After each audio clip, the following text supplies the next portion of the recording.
Biology Form 4 Chapter 3 crash course, in which this video we identify the similarity and differences between passive transport and active transport. The similarities is they happen in a living cell.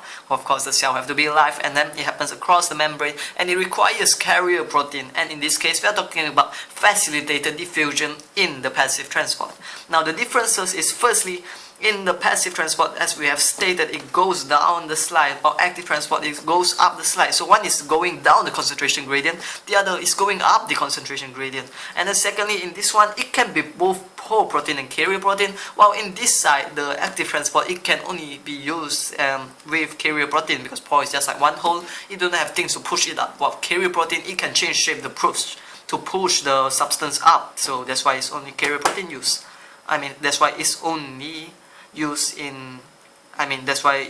carrier protein that's used in active transport. Now, next thing is like, for the passive transport, it happens until dynamic equilibrium, and basically, in the right side, the active transport, it happens continuously as long as there's energy. So it happens until it runs out on one end. Either in this side, it has been completely accumulated with all the stuff, and here it runs out completely removed with one substances. Okay, now we have the ATP energy, where on the left side, passive transport require no ATP, right side, active transport, yes, ATP.